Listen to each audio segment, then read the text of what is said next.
welcome, Sporty Shorty back again. Thank you for tuning into the channel. I'm about to talk about my Knicks today.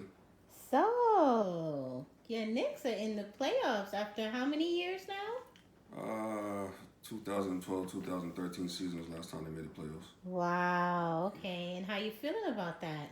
I was feeling good at the beginning of the series, Uh-huh. but they're down 3-1 now, Mm-hmm. so it's not looking too good. So tell us how the series has been going so far. Knicks lost the first one, a close game. Second game they won, and the third game they lost. And they just lost again today. So today is what? Sunday, Today's May. Sunday, May 30th, and they lost by 17 points today. Their worst loss of the series. So yeah, I'm a little bummed out about that. But they got another one on. They have another one on Wednesday. So hopefully they'll be able to get the series back closer. But I don't know what's up with Julius Randle. He's their star player, and it's not looking good. He looks like he's thinking too much out there, and he just needs to get focused and play the way he played during the regular season. Uh, the Hawks, their star player is doing what he's supposed to do, Trey Young, and our star player is not doing that. So that's really the main problem. But their defense is supposed to be one of the best defenses in the league, and it's not looking like that so far in the series. Derrick Rose is doing what he's supposed to do.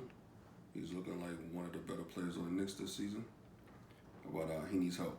R.J. Barrett needs to step his game up. Like I said, Julius Randle needs to play like a superstar. And the rest of the players just need to do their job. They need to fill in and do their job. And they haven't put a full game together. Even the game they won wasn't a full, complete game. They were able to win it, but this series they just haven't looked that good So overall. if you were on the coaching squad, what would you tell the team going into the next game? They have to challenge three-point shooters. They have to challenge all the three-point shooters on the Atlanta Hawks. They got a great three-point shooting squad, and they're not closing out the way they need to close out on the three-point shooters. They need to play defense every single possession. They need to rebound the ball, and they need to move the ball. A lot of times the ball gets stuck in one player's hands, and it just stays there. Specifically, Julius Randle. He's not moving the ball enough. He gets the ball, and he seems like he's standing there thinking instead of reacting. So, for me, I would tell him to move the ball more, keep the turnovers down, crash the boards. They got to get more rebounds. Like I said, they got to share the ball. And Derrick Rose needs more help from the point guard position.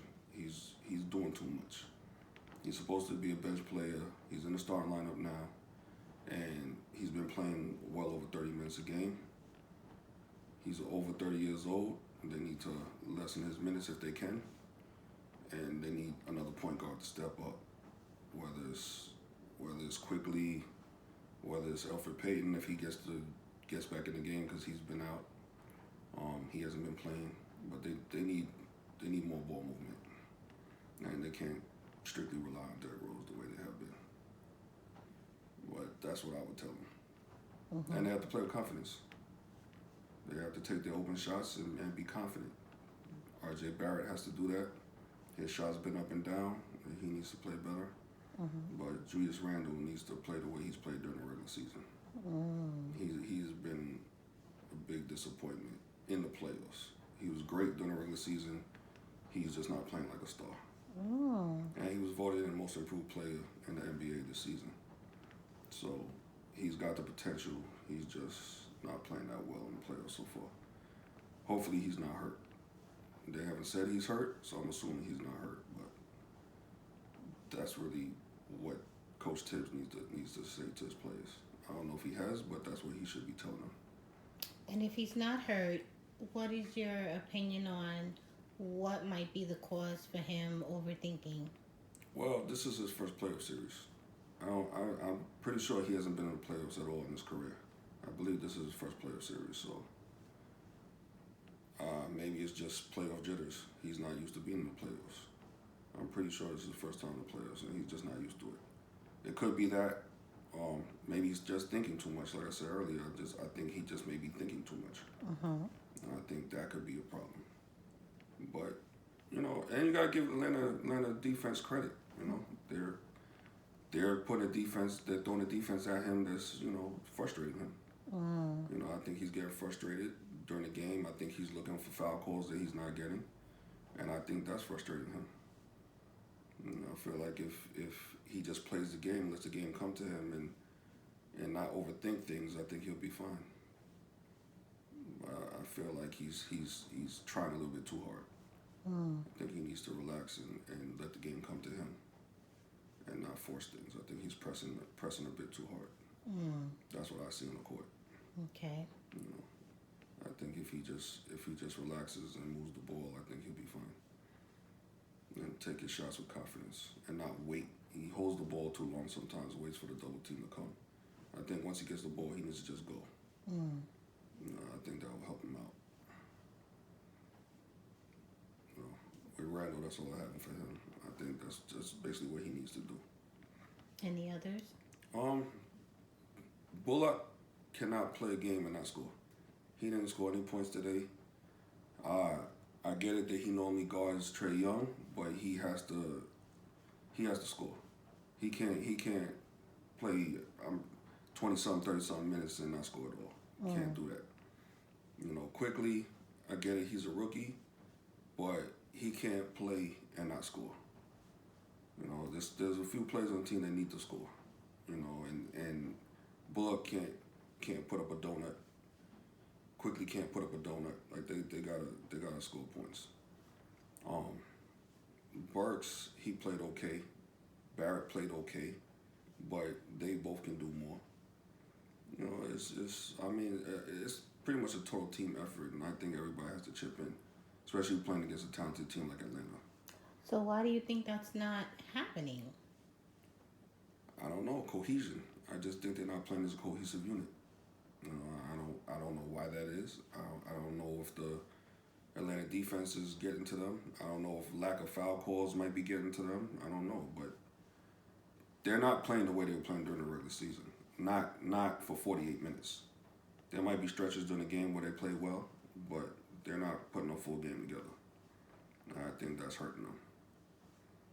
And I think when Atlanta goes on a run, they get discouraged. Then they just need to stay positive the whole game, and they need to figure out what Atlanta's doing on defense and make adjustments. And I think that would serve the team well. So, switching gears, you've been a Knicks fan, die-hard Knicks fan. Tell us how long you've been a die-hard Knicks fan for. About 35 years. 35 years. 35 years. Yeah. Ooh. Yeah, long time. Patrick Ewing days. Okay. Patrick Ewing days, John Starks days. So, yeah, that's when I became a big fan around that time. And in those 35 years, how many times have you seen them go to the playoffs? Not enough.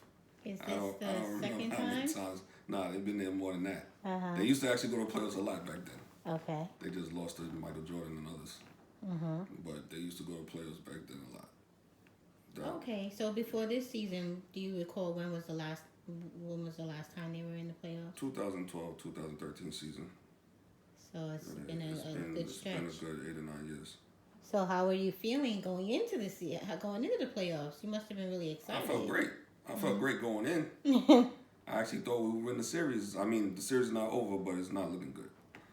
I mean, there's a chance, but there's a slim chance at this point. But they have to start winning. They gotta win the next game. They definitely have to win the next game for the series to move on. But it's just not looking promising based on the way I see them play. But honestly, I'm happy they made the playoffs. Like most people would say they wouldn't make the playoffs this year, so I'm glad they made it. I just wanted them to play better in the playoffs. But all in all, even if they lose this series, the season was a success. I would say that most people wouldn't think they would have made the playoffs this season. So they had a successful season. I just wanted to see a better showing in the playoffs. And I mean, hopefully they'll be able to turn it around, but it's looking a little bleak right now. Got it.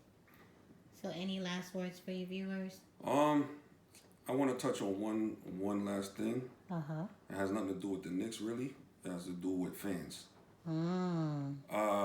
Over the past week, Russell Westbrook plays for the Washington Wizards, was playing against the Philadelphia 76ers, and he had a fan pour popcorn on him, leaving the game. He had an injury, an ankle injury. He was leaving the game, walking back to the locker room, and a fan poured popcorn on him. Fans need to do better than that. That should never happen, you know. And then everybody wants to blame the players for getting mad and wanting to confront fans. It just should never happen. The fan, as far as I know, got banned indefinitely. But when fans do stuff like that, maybe they should be arrested. You know, they should not be allowed to confront players in any type of physical manner.